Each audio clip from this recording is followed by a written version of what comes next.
Welcome to another episode of the Human Protocol. Today, episode title is The Rise of Campfire's Communities. And you may ask, why now? It's because I believe we are really at a turning point where companies are writing algorithms, governments are writing laws, and someone has to write the human story. And this is what this space is and will be about. We have traded reach for belonging, and it is time to rebuild the fire. Welcome to the Human Protocol, the podcast about staying human while building the future. I am your host, Michael Solomon. Technology is rewriting our world. This is the conversation about what we keep and what we change. We talk about AI, leadership, and humanity, not in theory, but in how they shape our everyday lives. Every week, we will be discussing and exploring the intersection of technology, leadership, and purpose, and how values, meaning, and impact really endure in a world being rewritten by code. Today, I'm very excited. We have with us in the show someone that I admire very much. I think we will have, and you will find this conversation very interesting. I am joined by Nate Brown, who loves two things very much: customer experience and community. He co founded CX Accelerator back in 2018, and he now has more than 5,000 CX leaders helping each other do remarkable things. He also leads education and enablement at Metric Sherpa, guiding organizations to transform customer interactions. Off the clock, he is a competitive disc golfer, a certified pickleball instructor, a husband, and proud 2 times girl dad. And I'm sure they keep you busy, my friend. It's Right? been a busy season indeed. Hello, and so glad to be here. Awesome, awesome. I do appreciate and the opportunity to have you on the show. And I think this topic, I know, is something that you're very passionate about, as I am myself. And in times of AI and acceleration of AI going through humanity, going through different stages and we evolving as we go, I think this topic of community is more current than ever. Agreed. And I would like to kick off the show today with the question that I ask every guest, which is, when we remove the titles, Nate, when we remove everything that people knows about Nate, your LinkedIn biography and everything, who is Nate at his core? Oh, wow. Okay. Uh, I'm a student. Like, I'm just learning every day. Yeah, I still have such a curiosity about people and about customer experience work, which is my main focus for the work that I do. And I'm definitely a flamboyant dresser.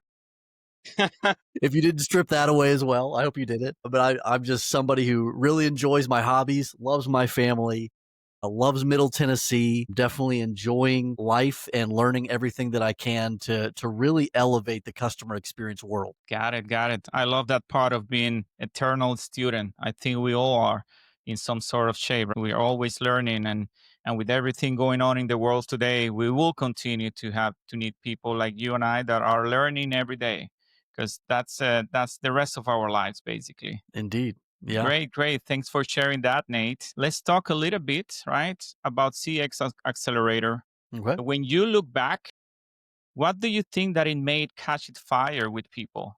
How do Mm. you think people connected to the message that you were building back then? Yeah. I was a young CX professional that was looking for a path and was having trouble finding it. And there was another professional association that was out there. And, in my opinion, at that time, it was just these people who thought they were very smart, pontificating on their own wisdoms. And I was like, I don't have a place here. Like, where would I contribute? Like, there's certainly some things I can digest and learn, but I did not get the sense at that time that I could really put myself out there in a learner type of format. I'm curious, I'm vulnerable, I'm exploring. It was more of, if you don't have the answer, if you haven't figured it all out, then you have no voice here. And so CX Accelerator started with that very humble origin of "We are not sure." That's amazing. And that has served us well because, I mean, frankly, if we look at today and how absolutely completely different the customer experience world is, and the people that are in it, and the way that customers think and feel, the psychology around it is so different, Michael. So the fact that these organizations who took a very rock hard approach to this is the formula and this is exactly how to do it, and didn't have that flexibility and that humility, they're finding that, they're not able to be relevant today, and they're not able to appeal to people in the same way. So I like to think that that's one of the superpowers of the group that we have with CX Accelerator. Yeah, that's awesome. That really is because when you look back then and where we are today, it's really what people are looking for. That type of a place that they belong, a place that they feel that they are home, right? Exactly. And communities like yours that started back then kind of opened the door for others Mm. to take a look at trying to build something new, where where people could identify more with those large events, something that uh, a lot of them they don't value add a lot of value nowadays, and these communities they do. Yeah, I mean, me and you met at a support driven event in Austin, which was an unbelievable event. Hmm. And Scott Tran and Support Driven, I mean, that's a great use case, a great example of an unbelievable community that has helped thousands of people to connect and find a sense of identity. And I love how intelligently Support Driven has morphed to also extending into live events and has kept true to their ethos and has made those really great experiences for those who attend in person. So, one of the few communities in my mind that have made that leap in a really effective way. Yeah, absolutely. And I have to agree with you 200% there. It felt the support driven community. It also feels like a community that embraces everybody and welcome everyone to have a voice and feel empowered for the knowledge and the experiences that are shared there. And I Exactly. think more community like that one, it's really needed. And when I look at kind of a little bit of history, Nate, I was thinking the other day we were all about online forums back in the day with all this social media online forum. Then we went through kind of virtual feeds. Look at your feed, take a look at what's coming along, Sure. and then to campfire communities like this. Mhm. Why do you think we went from that type of forum where people that a lot of people were there, but really the connection was not possible, to these more of a smaller settings and Yeah. communities where people are connecting more to each other? What a fascinating thing to think about. I can't say I've ever answered this question before, and I love the question. I think about Reddit as an example. Mm, So that's a forum that has not yes, lost relevance. It is exploding true. in popularity. So it almost feels like there's two components here. People want a place where they can go and see the spectacle that is Reddit and ingest and Mm, kind of just understand the general sentiment of the human creature on mm, certain topics. It's yeah, such a fascinating and raw forum. yeah, it is. Then there's No filter at all, right? no, but it's hard for most peoples to really get a sense of identity inside of Reddit. You've got some that are way up there in terms of their popularity inside of that particular vehicle, but generally when people learn and they see and they have that opportunity to ingest, there comes a moment where they want to contribute and they want to be known inside of a space. And so that's where a campfire community, like a support driven, like a CX accelerator, so many in different fields of practice. I feel like just about for anything there's to use the words of Mark Schaefer, in any one industry or any big brand promise that's made, there's an anchor community that's done a great job mobilizing and uniting people who care about one thing really specifically. And so you always want to be that community, right? Who really represents the most passionate, the most intelligent, but also the most humble and the most caring people on a particular topic, something that really matters to folks. No, that doesn't mean there's not space for multiple communities, especially in these macro areas. But I think Mark has something really wise there.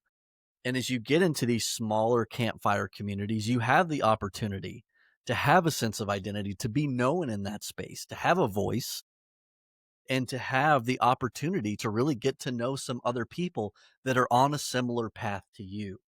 And I think that's one of the most compelling things is just that shared journey element. That's one thing we really try to focus on CX Accelerator is bringing people together that are trying to achieve similar career milestones.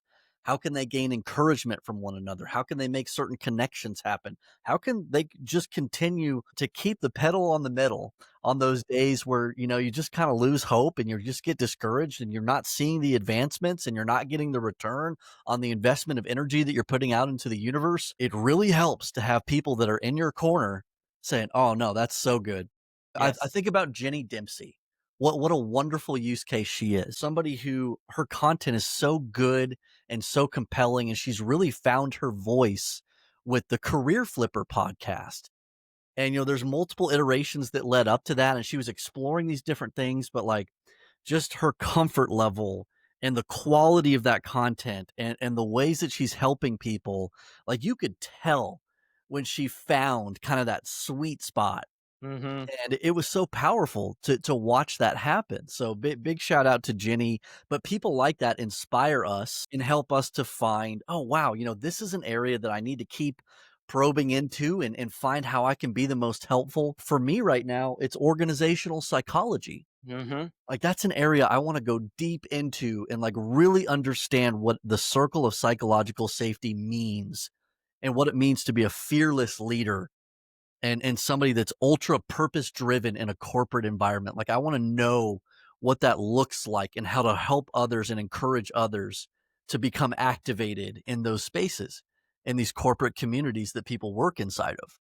I think that's a fascinating topic to continue to discuss and dive in, Nate, because in a future where AI will try to keep us apart more and more, Yeah. communities like this, connection like this, energy that you feel when human beings connect to each other, Mhm. it's something that is really beautiful to witness. Yeah. And what gives me hope about the future is like communities like these ones that we're talking about today is really what's gonna rebuild humanity post AI because people will still be connected to each other in a way. And I think that we all should continue to fight for that type of connection. So for things that keep us closer, not for things that kind of keep us apart. Yeah. And it's very interesting everything that we're discussing today. Now, let's talk about the elephant in the room, of course, which is AI. I'm curious to get your thoughts and how do you see where AI is today and where this may be heading, right? Not from a merely technology point of view, of course. We all talk about technology every day, but how do you see AI transforming humanity moving forward? Holy cow. So my standard answer, as I do attempt to talk about this evolving, subject is very relevant to customer service, and Hmm. it is more technology focused at this time, that idea of having a digital concierge and these brands, the entry point that they're putting out there, look at ThreadUp as an example. That ability to come in and have this wonderful digital concierge, AI agent that can Hmm. help you with all kinds of stuff and just talk to you and be proactive in terms of guiding you to success. But then the collaboration that's happening as well with human talent that also represents their service capabilities. So, that's where my mind is the most is how are people reacting and responding to Right. these tools as they interface with different brands and what does that look like? What does that mean? So yeah, it feels to me like, as we consider where all this goes, I think about I had a past boss who talked about Jarvis and the relationship of Jarvis to Iron Man. Mm. And it was just that idea of you had Jarvis around you all the time. And Jarvis was just taking care of stuff that you couldn't necessarily see or didn't want to have to bother with. So Jarvis is just there to protect you, to help you to navigate. It knows your sense of what you're trying to achieve. and it's doing all kinds of amazing stuff on your behalf. So I envision people having a Jarvis like capability kind of built into them somehow, or an Right. extension of them through cellular device or whatever that looks like. But then, if we think about the Jarvis example, and then we think about who really matters the most in the life of Iron Man, and who ultimately Iron Man makes the sacrificial decision for, his conscience Hmm. is Pepper Potts. So the ultimate guide to Iron Man is not Jarvis. As much as Jarvis is amazing and helpful, who gives Iron Man the fuel for him to do all the amazing things he does and gives him the very purpose of why he does those things, it's ultimately Pepper Potts. So, I envision that combination. We will have this remarkable Jarvis-like technology at our fingertips, Hmm. but it will need to stay grounded in a Pepper Potts community where we get our identity, we get our sense of why. Why should I Yes. have all this power? What am I doing with all these remarkable capabilities? Yes. How am I impacting the world? And what is the sense of purpose in which I'm operating out of, to where we're making things better and easier for one another? If you have just Jarvis and no Pepper Potts, you're going to lose focus. You're going to lose balance. If all you've got is Pepper Potts, you're not going to be able to make the things that you envision happen. Mm. So you've got to have both. Yeah. And it's back to what will keep us grounded as human beings, right? And how you tie that beautifully to the topic that we're discussing today, which one of the ways of keeping us grounded is the campfire communities. Yeah, And that's also why we're seeing a rise on these communities where people are looking to connect to each other more and more. So I think, yeah, I think it's extremely important to keep us grounded as we look into the future, because the technology will be there, very easy to connect to it, yeah. to use it. It will be there just in our fingerprints, you name it. But what will keep us human beings being human beings is that type of interaction, and being connected and engaged with other humans, for sure. The technology will continue to change the how and the what and the where, Hmm. but it's not going to answer the why. And we need each other for that. And we've got to keep searching and challenging ourselves on that question of why. Why? What is the purpose? What is it that we're doing? What is it that we're looking? What is it that it's going to fulfill us as human beings moving Yeah. forward? Because on the professional side, we're going to get efficiency gains all over the place from this technology. We know that. But what is it that is still going to make us feel humans Yeah. at the end of the day? And I think as I think about it, I think that's why so many of these scientists and cyber minded people are predicting that AI is either going to ruin humanity or Mm. bring it into a new state of evolution. That seems inevitable. So what's going to swing the pendulum? And it's ultimately going to be our heart and our mindset in terms of how we're applying these new great powers, and us in our ability to navigate the question of why. If we are collaborating and working together to make life better for one another using these enhanced capabilities all around us, that's going to be awesome.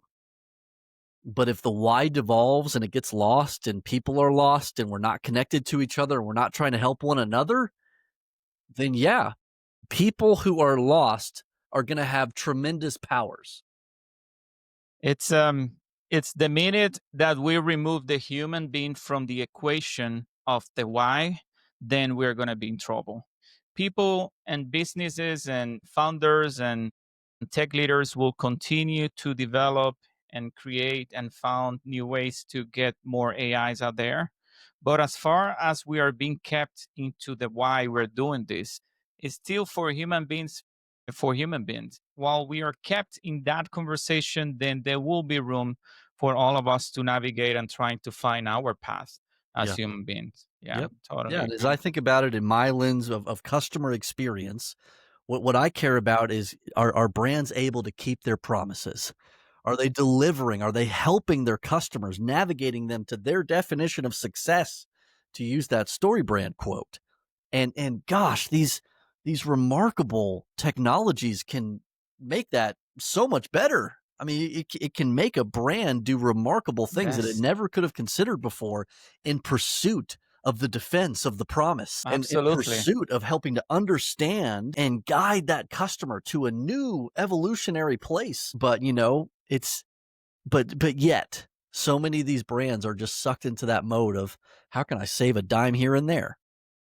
How can I just do the efficiency play The versus really efficiency thinking play. about how do we amplify and extend the promise and defend the promise in these new exciting ways? There's nothing wrong with looking at efficiency. We No. all are looking for that. We Yes. all like that. We Yeah, need that, right? We need to do better. We need to do totally. faster. We need to deliver better value to our customers. And these tools Yeah, are providing just that. It's yeah, just that we should not only be looking at one way direction of where efficiency, what I find, yeah, it has to be efficiency for the human beings as part of the equations as well. yeah. To quote Mark Schaefer again, he says, "The most human brand wins." Yeah, And it feels like at the end of the day, there's so many companies that are gonna give away their most distinctive and unique elements about their experience, and there's gonna be nothing that separates them from their competition at all. It's gonna be the they're gonna same. look and be the same exactly. What is gonna make you unique in this future? Whether it's Yeah, creativity is gonna go for. exactly. If you do the same thing as everybody's doing Yeah. just for the sake of efficiency, you're going to compromise creativity. You're not going to care about that part, and it's going to make you look the same as many other companies that are just following the same tools and the same processes. Give it away. You should be using it and Mm, finding that balance. I like to yeah, say make the quick parts quick and the yeah, slow parts meaningful. So yeah, yes, let's accelerate these. Like knowledge should just be there. Like our ability to document things and curate information and like visualize data and like we should have remarkable capabilities in these areas. But when we're sitting there with the ability to interface directly with one of our human customers, let's slow down, folks. Let's hmm find connection. Let's give them a sense of identity. Let's remind them why they selected us as their yes. partners in this journey. Let's make this into a really special thing because right here in these moments, this is where we make a lifelong customer happen. And there is a reason why customers pick a product, a company, or a service. And sometimes it's not even the product or the service, is what they connected to, is what are the values that you portray, right? What Exactly. is it that you stand up for? Yeah. And for a lot of people, consumers especially, that's important. What do you stand for, Hmm. right? Tell Yep. me what makes you different than the rest. Hmm. Because if you all have the same product or the same services, I can go anywhere else and try to get them from there. Yeah. I've got a whole thing that I've written on behalf of Metric Sherpa called Mission Driven CX. And Mm, I've got some great examples of exactly what you're talking about right there, Michael, is that idea of how if I give you my time and energy and money as a yes, customer, how are you gonna go then and make our community and our world into a better place? better. And I'm thinking Correct. about that as a Yes, consumer, not all consumers, yes. but many, enough to where it matters, and organizations who can demonstrate, "Yes, I am rewarding you as a customer back with Yeah. this With my remarkable energy, my extension." time, and my money. Yeah, Yeah. it matters, it matters. It does matter. And I think it will continue to matter. And for those that will continue to pay attention, those companies and those leaders and making decisions on behalf of their companies, as far as they continue to try to fight for what makes them unique, Mhm. then those companies they do have a shot at Yeah, surviving in this era. agreed. Yeah. And I love seeing brands that are forming robust customer communities. Yes. And there's some great brands out there that do this really well. Disney, Lululemon as a great Samsonite, Mm. Rust-Oleum, spray paint. Lululemon is doing great job. It's crazy. Yes. Gymshark, I mean, so retail, a lot of retail brands, have kind of cracked the code, but it's not just them. Think about how this has been happening in the gaming space for decades, where you've got players supporting other players. because they care so much about the universe of the game that they're going to help other players to onboard successfully because they know that that's how the game continues to earn life and it continues to earn development resources is when new players are onboarding into the game and having a great experience. So the players take it upon themselves to create that experience for other players and they're supporting them in all these remarkable ways. And the gaming companies are like, oh, Mhm. we so they have some of the best community vehicles in any industry is in the gaming space. Technology. Look at how passionate you've got Apple geniuses out here Mhm. supporting other Apple customers, Right. and the actual company of Apple just has to sit there and be like, "Yeah, I'm gonna ordain this person who's really smart and knows what they're talking about. I'm gonna give them more identity and more credibility in our Apple community because we can trust them to have the right answer. These other folks that we don't know yet, we're not gonna award them that same sense of credibility yet."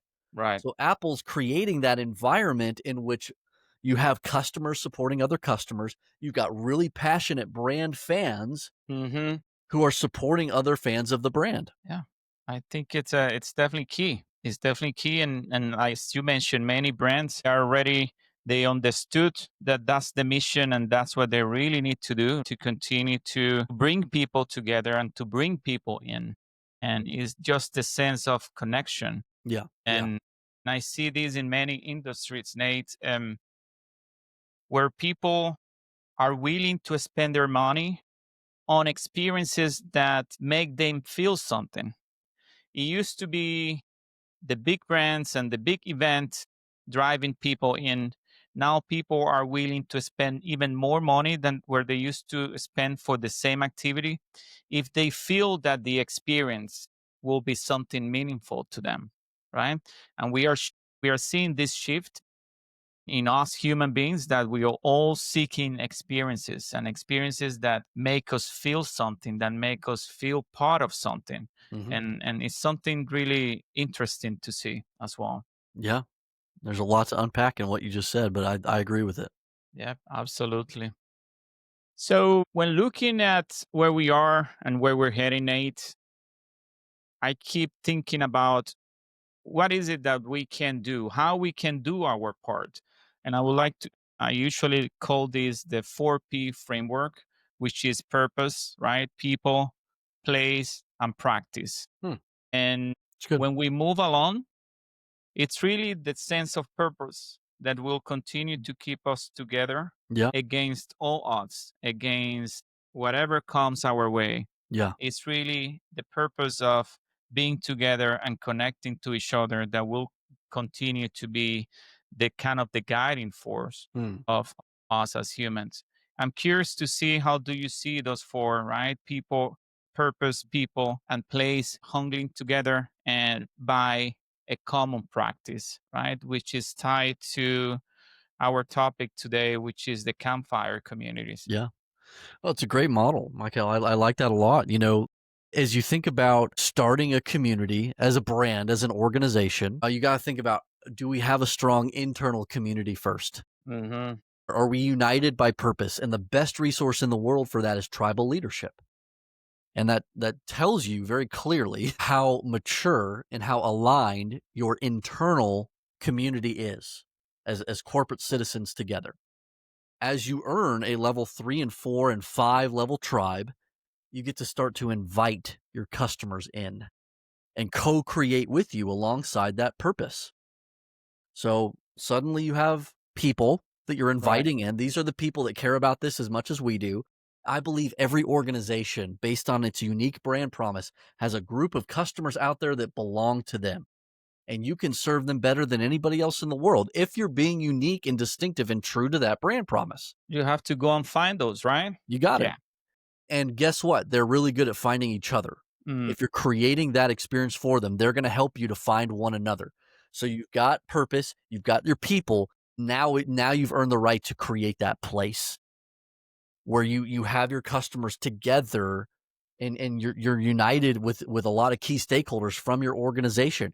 You're sharing things, you're getting excitement up around how you together are fulfilling this great purpose that you all both care about to a great degree. And That could be a Slack community, that could be an app that you have, that could be an in-person, a customer advisory board, or a community of growers. Mm, To a brand that I love is Baker Creek, and Baker they've Creek. yeah, Baker Creek heirloom seeds, and they've found all these activated people out there that really care about protecting seeds that haven't been genetically modified. And these folks are helping one another to extend the life of these seeds and to bring back these unbelievable flowers and vegetables that we've probably never seen in our lives, Michael, because they've been eliminated from the general population of vegetables and flowers. So Wow. it's cool. It's really That's cool. amazing. It is. And you've got people that are like, wow, this matters to me. I need a place where I can conjugate with other people that also care about this. Now I need to be educated. I need some practice. How can I be a better grower? And Baker Creek is really good about equipping people to be successful germinators. And then the key part, sharing their seeds with others so that they perpetuate the life of these seeds on and on and on. Generations go on, and these seeds are protected, but they can only do it through a community model. So your 4Ps line up really well, in my opinion. Yeah, that's awesome. That's awesome. You make me think. And when you were telling me about this story, nothing matches the spirit and the energy of a passionate human being on a mission. When Yeah. you are on a mission, nothing can stop you. Yeah. And it's beautiful to see Focus. human beings when they are energized and because they're passionate about something. It's They so can move contagious. mountain. It's so contagious. Absolutely. Yeah. Yeah. Yeah. Yeah. Great. Great. Great. Um, so Nate, tell me what is it that is going to take for us to build more communities like this in the future? And what would be your message to those potentially looking at building something, but also looking at the commercial side of things? Yeah. It's because it is important to also understand that sometimes these communities, at the end of the day, they can also be a business Yes. and they also make money Yes. to survive. How can we attract more people, right? And embrace this idea that even when you don't need to make $1 million on Mhm. building a community, what you get out of it is more rewarding than really the financial um, immersion that you have to make. Yeah. Not every business can do this. Mm, Not every business should do this. mm, So the strategy of community, it's one where your organization has to have an overflow of appetite mm, to really power this and make it into a great, meaningful experience for the people you invite in. There's an unbelievable resource called The Business of Belonging, and that's absolutely where this starts. And that will tell you very clearly in the onset of that book if you're ready or not. And in fact, I hadn't read that resource yet, and I actually wrote up a whole community proposal, a whole strategy for an organization I was working alongside, and they dismissed it immediately. Which to their credit, they knew that they couldn't pull it off. They did not have the culture, they did not have the supporting passion. They were not a community-based organization. So, I mean, it looked like a foreign language to them. And thank goodness, because if they had tried to do these things, it would have been very inauthentic and it would have flamed out. So you've got to be in a place culturally, you've got to be in a place in terms of your internal community, a very aligned place as far as your senior leadership and that overflow of desiring to fulfill the mission of your organization in a very meaningful way. Because only then will you start to see, and there is a tremendous ROI. Look at those use cases we mentioned before, and those community-driven brands. Their primary acquisition engine is based on community. mm. So, but they earned it. Like that didn't happen overnight. Like they earned it, and they anchored in, and they doubled down on this concept. So you've got to decide: are you ready to do it? Does it make sense for you? And do you have the patience to execute? Yep. Yeah, those are key. And I think also part of the ROI, as you were mentioning, is the activation that activities like this can do with your organization. Because once you start mobilizing people Mm, around a cause, yeah, around a culture, it activates people in a way that can make them even more efficient themselves because they feel also part of something bigger than just the work that they do, which is key. they Which want is to be key. activated. Yes, Yes, I think everybody at the end of the day, very inside of them, there are a lot of people, the majority of people would like to be activated one yeah. way or the other. And so many people come in to the organization pre-activated Mhm. because, you see the organization from the outside and the promise that it's made, and then you come into the organization and promises are broken, expectations do not align. You Mm. see the dirty reality of the misalignment between what you say you are and what you actually are as an organization, and people just turn off. Yeah, The more integrity you can have in terms of the promise you make and who you are, those core values, your delivery of internal and external promises, that fuel is just going to continue to burn and flame. And we see these organizations, the few who have that really strong activation continue to happen. That's where everybody wants to work. They have the top talent and they keep them. yeah, yeah. Because everybody's looking for that, a place where they feel part of a cause that it's bigger than really themselves. Um, so, in that same line of reasoning, what is really one community or brand that you admire today as far as the work that they're doing to make people belong to something bigger than themselves? Yeah, I'm gonna go with that Baker Creek heirloom Okay. seeds example. That's such a clear example because their mission is so distinctive I loved it though. and Yes. unique. So I mean, you can really see the concept come to life of community on steroids on something that really matters. So they've got this wonderfully activated Facebook community as an example. They've got some great things that they do in person in Missouri to continue to invest in and activate that community in different ways, in ways that represent that variety. But that's where a great community starts is a really clear, compelling purpose, and then they're uniting people in specific, meaningful ways And around around that that purpose. purpose. Yeah, absolutely. Yep, yep. That's awesome. That's awesome. What would be one piece of advice, Nate, that you would give to those getting started on building something for the first time? So if you look back and you remember those old days of the CX accelerator when Nate Yeah, was there yeah. and Nate was okay, I'm building something. What would be an advice you would be to people or that are just getting started or planning to build a community like similar to the one that you created, for example? We'll be on absolutely picking up that resource of the business of belonging. That's like required. Mhm. That'll answer quickly how to do it and if you should. But Mhm. beyond that, get your core. Get your core people together. Erica Moroyce, Jenny Dempsey, Jeremy Watkin, Becky Roman, Kay Chapman. The six of us locked in and we did some cool stuff. And if it weren't for the other five, there's no way that I would have had the energy and the excitement and the inspiration. Wow. So, I mean, those five people made such a difference in my life at that time. And there came a sad moment where, like, amazingly, all six of us kind of had to like shift focus, Mm. and we've actually never quite gotten back to that golden era. But I'm still looking for it, and I know that we can. And Erica's back. What's up, Erica? And it's been so refreshing, like having her back locked in. Like that's been unbelievable.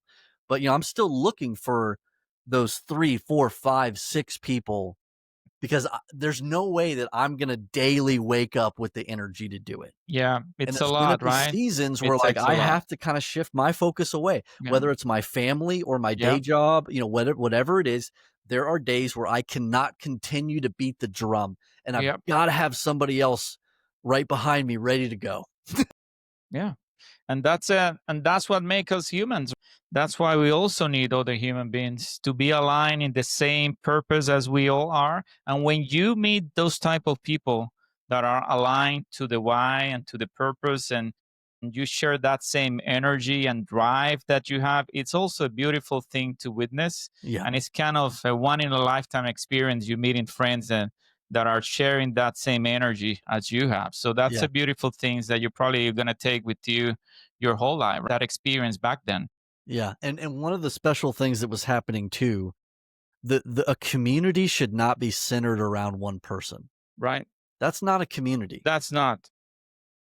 And if you can see that one person is really elevating themselves as part of a community effort, something's off. Then And that's that's also actually not a community. that's one of my biggest fears because unfortunately that I am way stronger associated with CX Accelerator as an individual than I would like to be because of that continuity and I happen to be the one that started it. But I am absolutely looking for the right ways to extend truly to extend the concept and the identity to people like Bryant Richardson, to Mm, people like Meyer Wilson, which is in my mind like the current generation of CX accelerators that like I want them to be getting significant like good return on the investment of energy they're putting into that.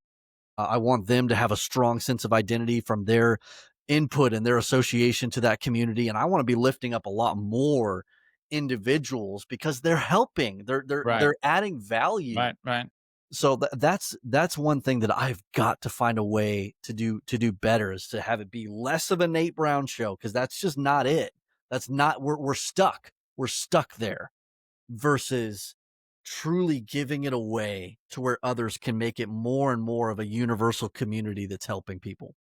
I feel you and I share it with you because part of the reason why I decided coming up with the idea of this podcast was for all of us to have a voice, right? Mm, It's not only about one person, it's about all of us together, yeah, right? yeah, And when you mention that, it also makes me think that yes, it should be, especially on what we want to do for our communities. A yeah, community, it's a group of people coming together around the same purpose. So it should never be about one person.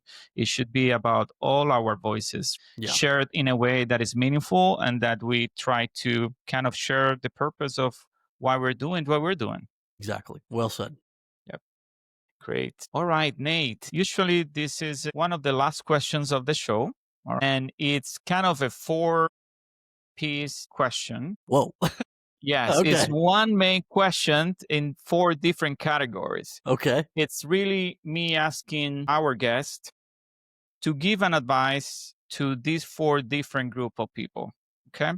And I'm going to start with the first one, which is what would be your advice, especially in times of AI, where AI is heading all the disruption that may cause, because we cannot be blind, there will be disruption for those people, those human beings that still on the sidelines around AI, that they don't even know how to use AI, that they haven't heard about AI. What would you tell those people? I would say two things. You should absolutely explore and learn how AI can enhance your capabilities to accomplish the things that matter to you. So, I feel like there's a lot of chat GPT hate that's going on. Yeah. All they know how to do is search and chat. Awesome. Cool. Start Let start that there. be. Yeah, start there. Exactly. No shame in that. And then, and that's kind of where I've been. And now I'm starting to use it in some more specialized ways, like summarizing a book for me that I didn't have time to read. Like okay, that to me is a little mini elevation.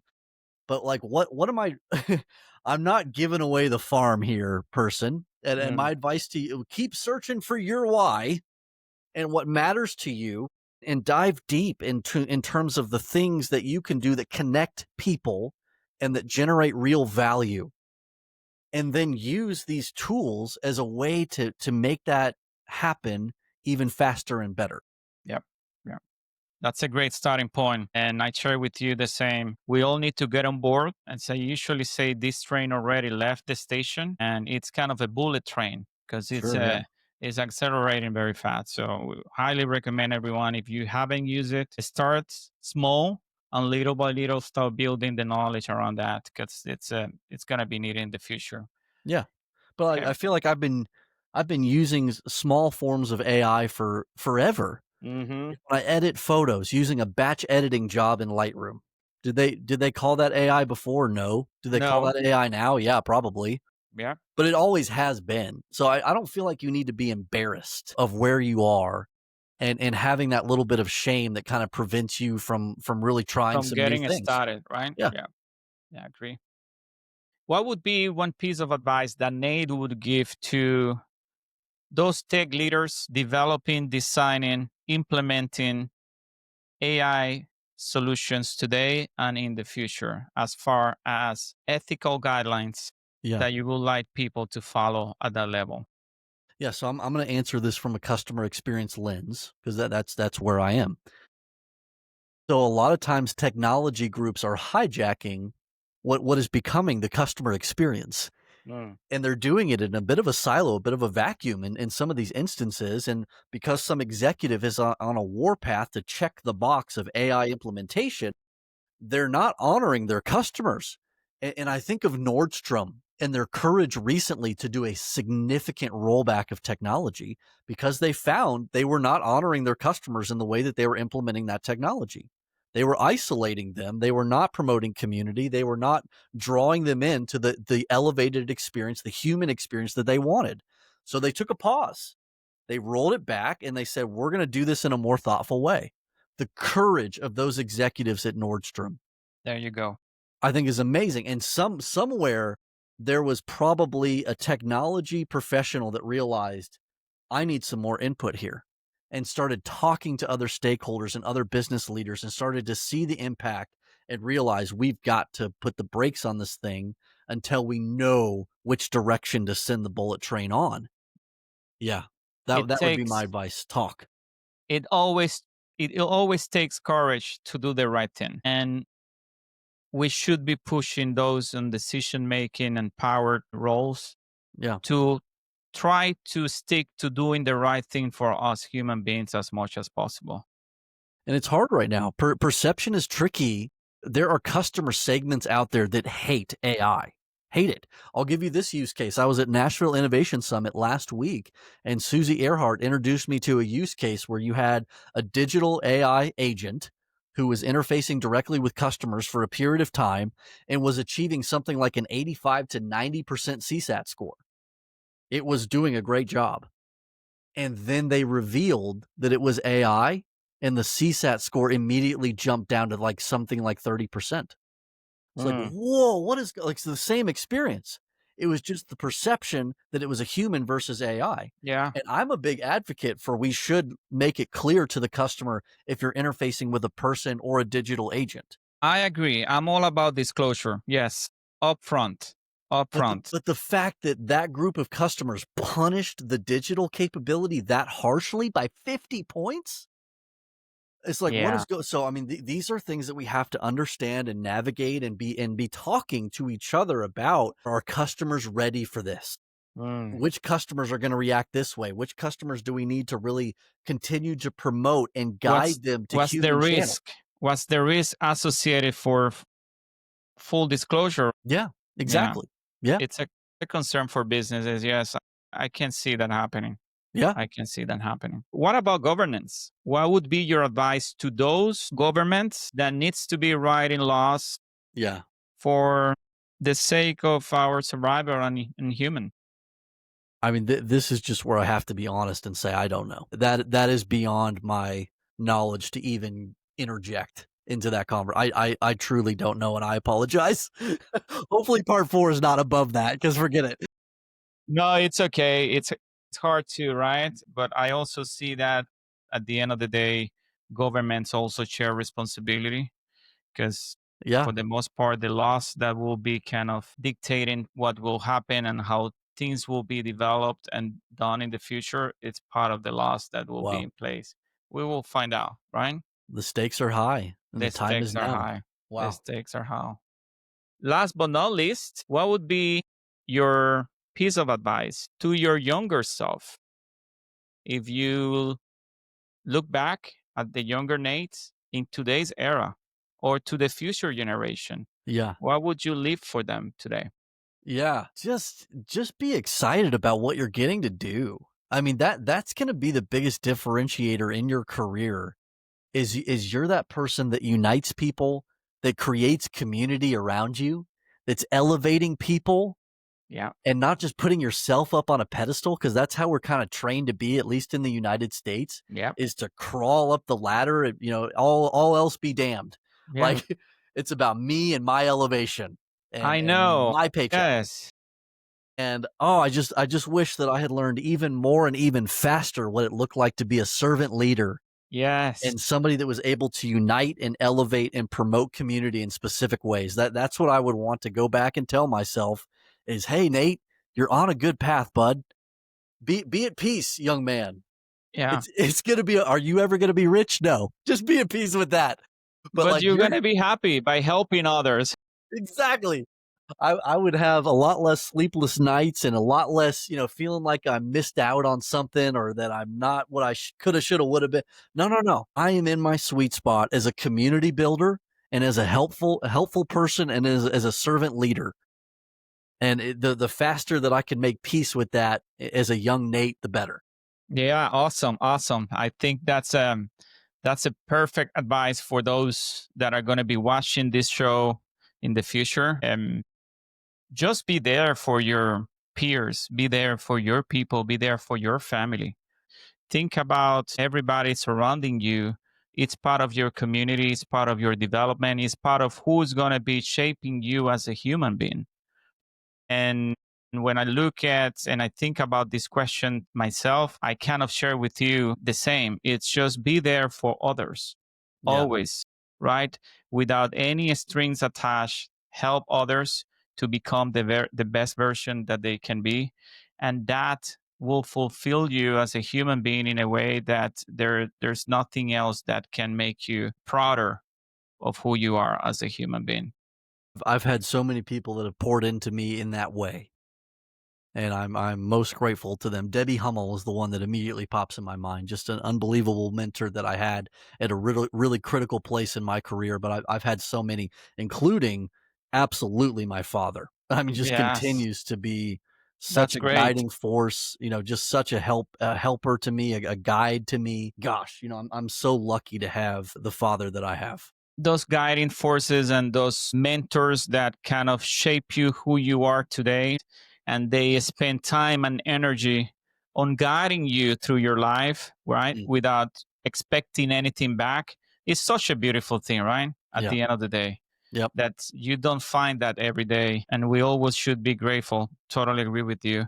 When someone is there to lay the hand for you and show you the way or show you the path. Yeah. And I'm Beautiful. so lucky to get to work with Justin Robbins, who is doing that for me right now kind of in a new way, and it's There you just so go. exciting, as he's the catalyst for the explosive force that is Metric Sherpa, and Awesome. I'm just getting to learn so much and be a part of so much through that. It's been awesome. Awesome. Awesome. Awesome. I'm happy to hear that, Nate. Really, really am. And thank you. Really very grateful. We have been talking about being grateful. I'm being grateful today because of you, Well, ditto. because of you sharing your humanity with us today. It has been an extremely interesting and exciting conversation. And I do appreciate your time. Really, really do. Thank you. Right back at you, my friend. I appreciate you making this space and inviting me on. It's an honor. Thank you.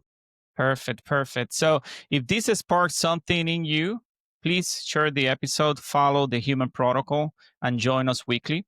And subscribe and follow us along as we keep humans at the center of the innovation. And remember, someone has to write the human story, and this is what this space is about. Thank you all for joining and watching. Thank you.